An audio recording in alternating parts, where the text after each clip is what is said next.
महाशिवरात्रि की पावन कथा, जिसे सुनकर रोंगटे खड़े हो जाए। सुनो भाइयों और बहनों, आज मैं आपको एक ऐसी कथा सुनाने जा रहा हूं जो सदियों से हमारे पूर्वजों ने पीढ़ी दर पीढ़ी सुनाई है। एक ऐसी कथा जो हर बार सुनने पर रूह को छू जाती है, मन को झकझोर देती है और आत्मा को शांति प्रदान करती है। यह है महाशिवरात्रि की पावन कथा, भोलेनाथ की अपार कृपा की कहानी, जहां भक्ति की एक छोटी सी लौ भी महादेव के दरबार में स्वीकार होती है।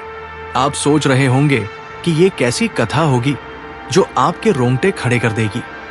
तो सुनिए, मैं आपको ले चलता हूं उस समय में जब देवताओं और मनुष्यों के बीच की दूरी इतनी ज्यादा नहीं थी, जब भोलेनाथ की कृपा बरसती थी उन पर भी जो उन्हें जानते तक नहीं थे। ये कथा है विश्वास की, पश्चाताप की और सबसे बढ़कर भोलेनाथ की असीम करुणा की। नमस्कार प्यारे दर्शकों, मैं अर्जुन एक बार फिर आपका हार्दिक स्वागत करता हूं आपके अपने चैनल विद्या ज्ञान सागर में। दोस्तों, आज हम एक नई कहानी और एक नया वीडियो लेकर आपकी सेवा में उपस्थित हुए हैं। आज की कथा अत्यंत ज्ञानवर्धक और प्रेरणादायक है। कथा शुरू करने से पहले आपसे एक विनम्र निवेदन है। शास्त्रों में कहा गया है कि अधूरी छोड़ी गई कथा दुख और पाप का कारण बनती है, इसलिए इसे अंत तक अवश्य सुने। और अगर आप अपनी माँ से सच्चा प्रेम करते हैं तो इस वीडियो को लाइक करें, हमारे चैनल को सब्सक्राइब करें और कमेंट में माँ लिखकर अपना समर्थन दें। तो आइए बिना किसी विलंब के आरंभ करते हैं आज की प्रेरणादायक कथा। बहुत पुरानी बात है, जब इस धरती पर अंधकार का साम्राज्य था। न कोई सूरज था, न चांद, न दिन था, न रात। बस एक गहरा सन्नाटा था जो हर प्राणी के दिल में डर भर देता था। उस समय स्वर्ग में देवताओं और धरती पर मनुष्यों का जीवन बेहद कठिन हो गया था, क्योंकि तारकासुर नाम का एक क्रूर राक्षस तीनों लोकों पर अपना आतंक फैला रहा था। तारकासुर ने भगवान ब्रह्मा की घोर तपस्या करके एक ऐसा वरदान पा लिया था जिससे वो लगभग अमर हो गया था। उसने वरदान मांगा था कि उसे केवल भगवान शिव का पुत्र ही मार सकता है। तारकासुर जानता था कि महादेव तो संसार से विरक्त होकर हिमालय की गुफाओं में समाधि में लीन है और उनका विवाह होने की कोई संभावना नहीं है। इसलिए वो निश्चिंत होकर अत्याचार करने लगा। वो देवताओं को स्वर्ग से खदेड़ देता, ऋषि मुनियों की तपस्या भंग करता, निर्दोष प्राणियों को सताता। उसका अत्याचार इतना बढ़ गया कि देवराज इंद्र को भी अपना सिंहासन छोड़कर जंगलों में छिपना पड़ा। पूरा ब्रह्मांड कराह रहा था, लेकिन कोई उपाय नहीं था। देवताओं ने ब्रह्मा जी से प्रार्थना की, विष्णु भगवान से गुहार लगाई, लेकिन सबका एक ही जवाब था कि ये समस्या केवल महादेव ही सुलझा सकते हैं। पर महादेव तो अपनी प्रिय पत्नी सती के वियोग में इतने दुखी थे कि उन्होंने संसार से ही नाता तोड़ लिया था। माता सती ने अपने पिता दक्ष प्रजापति के यज्ञ में अपने पति का अपमान सहन न कर पाकर यज्ञ की अग्नि में अपने प्राणों की आहुति दे दी थी। उस दिन से महादेव ने संसार के सभी बंधनों से मुक्ति ले ली थी। वे कैलाश पर्वत की चोटी पर बर्फीली गुफाओं में बैठकर समाधि में लीन हो गए थे। उनके नेत्र बंद थे, उनकी श्वास रुक गई थी, उनका शरीर पत्थर की तरह स्थिर हो गया था। न भूख थी, न प्यास, न दिन था, न रात। बस एक अनंत शून्यता थी जिसमें वे विलीन हो गए थे। देवताओं ने सोचा कि यदि किसी तरह माता सती का पुनर्जन्म हो और वे फिर से शिव से विवाह करें तो शायद कोई रास्ता निकले। ब्रह्मा जी ने बताया कि सती ने पार्वती के रूप में हिमालय के घर जन्म लिया है, लेकिन उन्हें अपने पूर्व जन्म की कोई स्मृति नहीं है। अब देवताओं के सामने नई समस्या थी कि पार्वती को शिव से कैसे मिलाया जाए, जबकि शिव तो समाधि से बाहर आने को तैयार ही नहीं थे। हिमालय की पुत्री पार्वती बचपन से ही असाधारण थी। उनके मन में शिव के प्रति गहरा आकर्षण था। हालांकि उन्होंने कभी शिव को देखा नहीं था। वे अक्सर अपनी सखियों से कहती कि एक दिन वे महादेव की पत्नी बनेंगी। उनकी सखियां हंसती और कहती कि शिव तो योगी है, संसार से विरक्त है। वे किसी से विवाह नहीं करेंगे। लेकिन पार्वती के मन में एक अटूट विश्वास था। एक दिन नारद मुनि पार्वती के पास आए और बोले, बेटी, तुम्हारे पूर्व जन्म में तुम सती थी और शिव की पत्नी थी। तुम्हें फिर से शिव को पाना है, लेकिन ये आसान नहीं होगा। शिव तो समाधि में लीन है, उन्हें केवल सच्ची तपस्या से ही जगाया जा सकता है। पार्वती ने उसी क्षण निर्णय ले लिया। उन्होंने अपने माता पिता से आज्ञा ली और हिमालय की सबसे ऊंची चोटी पर जाकर शिव की तपस्या शुरू कर दी।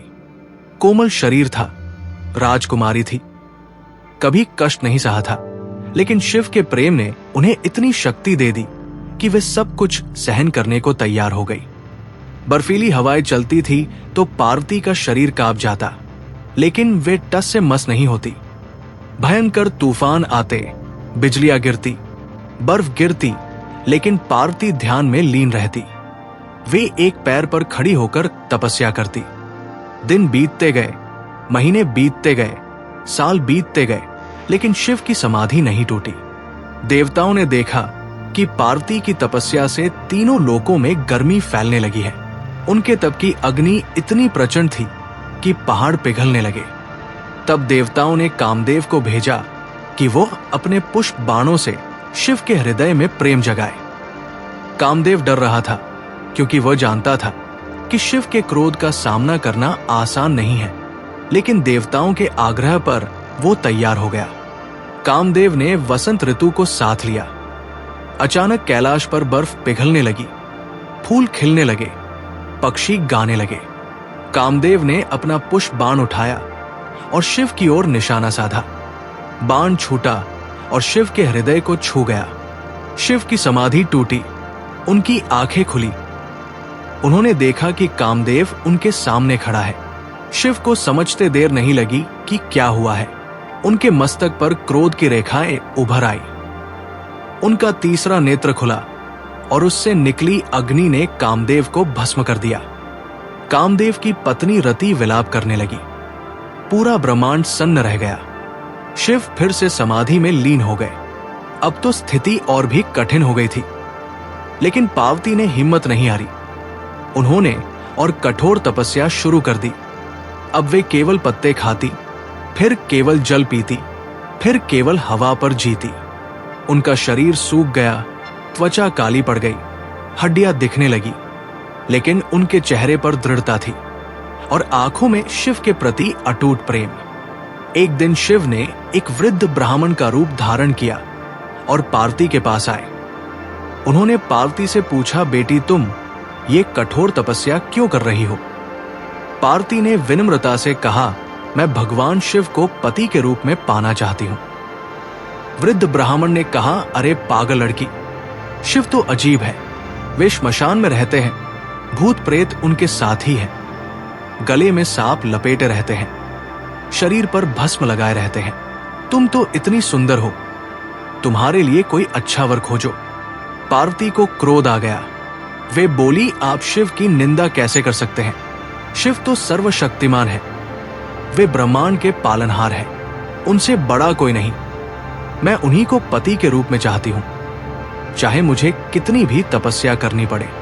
ये सुनकर शिव प्रसन्न हो गए। वे अपने असली रूप में आ गए। उन्होंने कहा, पार्वती, तुम्हारी तपस्या सफल हुई। तुम्हारे प्रेम और समर्पण ने मेरा हृदय जीत लिया है। मैं तुमसे विवाह करने को तैयार हूं। पूरे ब्रह्मांड में खुशी की लहर दौड़ गई। देवता, ऋषि मुनि, गंधर्व, किन्नर सभी तैयारियों में लग गए। हिमालय ने अपनी पुत्री के विवाह के लिए भव्य आयोजन किया, लेकिन जब विवाह का दिन आया तो हिमालय की पत्नी मैना को देखकर बड़ा आघात लगा। बारात में कोई सजादजा राजा नहीं था। शिव नंगे पैर चल रहे थे, शरीर पर भस्म लगी थी, गले में सांप था, हाथ में त्रिशूल था। उनके साथ भूत प्रेत, पिशाच, वेताल नाच रहे थे। कोई शंख बजा रहा था तो कोई डमरू। ये विचित्र बारात देखकर मैना घबरा गई और बोली, मैं अपनी पुत्री का विवाह इस अजीब योगी से नहीं होने दूंगी। लेकिन पार्वती ने दृढ़ता से कहा, मां, मैंने शिव को ही अपना पति चुना है। मुझे उनके रूप रंग से कोई फर्क नहीं पड़ता। मुझे उनका हृदय चाहिए जो सबसे पवित्र है। हिमालय ने समझाया कि शिव का ये रूप उनकी सादगी और विरक्ति का प्रतीक है। वे ब्रह्मांड के स्वामी हैं। इससे बड़ा सम्मान क्या हो सकता है कि वे हमारे घर आए हैं। विवाह संपन्न हुआ। ब्रह्मा जी ने कन्यादान किया। विष्णु भगवान साक्षी बने। पार्वती ने शिव का हाथ थामा और वे 7 फेरे लिए। उस दिन स्वर्ग से फूलों की वर्षा हुई। देवताओं ने मंगल गान किए। पूरा ब्रह्मांड आनंद से झूम उठा। विवाह के बाद शिव और पार्वती कैलाश पर रहने लगे। उनके प्रेम की कहानियां तीनों लोकों में फैल गई। कुछ समय बाद उन्हें एक पुत्र की प्राप्ति हुई जिसका नाम कार्तिकेय रखा गया। कार्तिकेय अद्भुत शक्तिशाली थे। उन्होंने देवताओं की सेना का नेतृत्व किया और तारकासुर का वध कर दिया। इस तरह ब्रह्मांड फिर से शांति और व्यवस्था की ओर लौटा। लेकिन ब्रह्मांड में समस्याएं खत्म नहीं हुई। देवताओं और असुरों के बीच हमेशा युद्ध होता रहता था। एक बार देवताओं की शक्ति क्षीण होने लगी क्योंकि दुर्वासा ऋषि के श्राप से इंद्र का ऐश्वर्य नष्ट हो गया था। विष्णु भगवान ने सलाह दी कि समुद्र मंथन करके अमृत निकाला जाए जिससे देवता अमर हो जाए। देवताओं और असुरों ने मिलकर समुद्र मंथन शुरू किया। मंदराचल पर्वत को मथानी बनाया गया और वासुकी नाग को रस्सी। देवताओं ने वासुकी की पूंछ पकड़ी और असुरों ने सिर। मंथन शुरू हुआ। समुद्र से अनेक रत्न निकले। लक्ष्मी जी निकली और विष्णु भगवान के पास चली गई। कामधेनु गाय निकली। उच्चैश्रवा घोड़ा निकला। ऐरावत हाथी निकला। सबको उनके हिस्से बांट दिए गए। लेकिन फिर समुद्र से एक भयंकर विष निकला जिसका नाम हलाहल था। यह विष इतना प्रचंड था कि उसकी गर्मी से पूरा ब्रह्मांड जलने लगा। जहां भी उसकी बूंद गिरती वहां सब कुछ नष्ट हो जाता। देवता घबरा गए। असुर भाग खड़े हुए। सभी विष्णु भगवान के पास गए, लेकिन विष्णु ने कहा यह विष इतना शक्तिशाली है कि इसे केवल शिव ही सह सकते हैं। सभी देवता शिव के पास पहुंचे और प्रार्थना करने लगे हैं, महादेव, केवल आप ही इस विष को नष्ट कर सकते हैं। यदि आपने हमारी रक्षा नहीं की तो पूरा ब्रह्मांड नष्ट हो जाएगा। शिव ने देखा कि हर तरफ त्राही त्राही मची है। उनका हृदय द्रवित हो गया। उन्होंने कहा, मुझे इस विष को अपने भीतर समा लेना होगा, लेकिन यदि मैं इसे पी गया तो मेरे शरीर में भी ये विष फैल जाएगा और मैं भी नष्ट हो सकता हूं। पार्वती रो पड़ी। उन्होंने कहा, नहीं, मैं आपको ये जोखिम नहीं लेने दूंगी। लेकिन शिव ने प्रेम से पार्वती को समझाया कि ये मेरा कर्तव्य है, मुझे सृष्टि की रक्षा करनी होगी। शिव ने हलाहल विष को अपनी हथेली पर लिया। विष इतना भयंकर था कि उनकी हथेली जलने लगी। फिर उन्होंने विष को अपने मुंह में डाल लिया। पार्वती तुरंत आगे बढ़ी और अपने हाथ से शिव के कंठ को दबा दिया ताकि विष नीचे न जाए। विष शिव के कंठ में ही रुक गया और उनका कंठ नीला हो गया। इस तरह शिव ने पूरे ब्रह्मांड को विनाश से बचाया। उस दिन से वे नीलकंठ कहलाए। विष के कारण उनके शरीर में भयंकर पीड़ा होने लगी। देवताओं ने गंगा जल से उनका अभिषेक किया। पार्वती ने रात भर उनकी सेवा की। धीरे धीरे विष का असर कम हुआ, लेकिन शिव का कंठ हमेशा के लिए नीला रह गया। इस घटना के बाद देवताओं ने सोचा कि शिव ने हमारे लिए इतना बड़ा त्याग किया है, हमें उनकी आराधना करनी चाहिए। लेकिन सवाल था कि किस दिन और कैसे। एक बार की बात है, एक शिकारी था जो बहुत क्रूर था। वो निर्दोष जानवरों को मारता और उनका मांस बेचकर अपना जीवन यापन करता। एक दिन वो जंगल में शिकार खोजते खोजते भटक गया। रात हो गई और वो एक तालाब के किनारे पहुंचा। वहां एक बेल का पेड़ था जिसके नीचे शिवलिंग था। शिकारी डर गया कि रात में कोई जंगली जानवर उस पर हमला न कर दे। उसने सोचा कि पेड़ पर चढ़कर रात गुजारनी चाहिए। वो बेल के पेड़ पर चढ़ गया और एक डाल पर बैठ गया। उसे भूख और प्यास लगी थी, लेकिन उसके पास कुछ नहीं था। जैसे जैसे रात बीतती गई, शिकारी को नींद आने लगी। नींद भगाने के लिए वो डाल हिलाने लगा। जब डाल हिलती तो बेल के पत्ते नीचे शिवलिंग पर गिरते। अनजाने में शिकारी बेल के पत्ते शिवलिंग पर चढ़ा रहा था। यह रात फाल्गुन मास की कृष्ण पक्ष की चतुर्दशी थी, जो बेहद पवित्र मानी जाती है। शिकारी पूरी रात जागता रहा और अनजाने में व्रत रख लिया।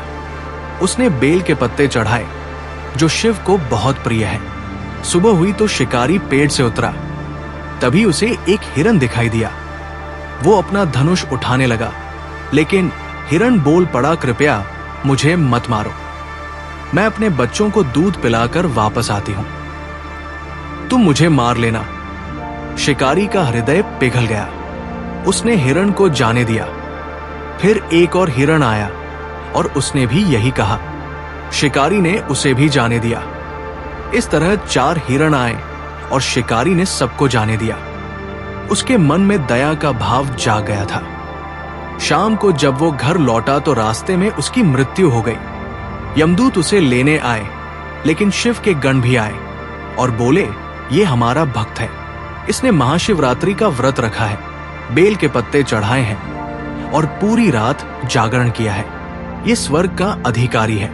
यमदूत बोले, लेकिन इसने तो जीवन भर पाप किए हैं। शिव के गणों ने कहा, भले ही अनजाने में सही, लेकिन इसने शिव की पूजा की है और इससे सभी पाप धुल गए हैं। दोनों में विवाद हुआ। अंत में मामला शिव के पास पहुंचा। शिव ने कहा, जो कोई भी फाल्गुन मास की कृष्ण चतुर्दशी को व्रत रखता है, जागरण करता है और मेरी पूजा करता है, उसके सभी पाप नष्ट हो जाते हैं और वह मोक्ष का अधिकारी बन जाता है। इस तरह महाशिवरात्रि की परंपरा शुरू हुई। ये दिन शिव की उपासना के लिए सबसे पवित्र माना जाता है। महाशिवरात्रि का दिन बेहद पवित्र है। इस दिन शिव और शक्ति का मिलन होता है। ये दिन अंधकार से प्रकाश की ओर जाने का प्रतीक है। जो व्यक्ति महाशिवरात्रि के दिन व्रत रखता है, शिव की पूजा करता है, रात भर जागरण करता है, उसके सभी पाप नष्ट हो जाते हैं। उसे शिव का आशीर्वाद मिलता है और वह जीवन में सफल होता है। महाशिवरात्रि के दिन शिवलिंग पर जल, दूध, दही, घी और शहद चढ़ाया जाता है। बेल के पत्ते चढ़ाए जाते हैं, धतूरा चढ़ाया जाता है, ओम नमः शिवाय का जाप किया जाता है। लेकिन सबसे महत्वपूर्ण है शुद्ध मन से पूजा करना। शिव को बाहरी दिखावे की नहीं, बल्कि सच्ची भक्ति की जरूरत है। जो व्यक्ति सच्चे मन से शिव को याद करता है, शिव उसे कभी निराश नहीं करते। एक गरीब किसान था जिसके पास पूजा के लिए कुछ नहीं था।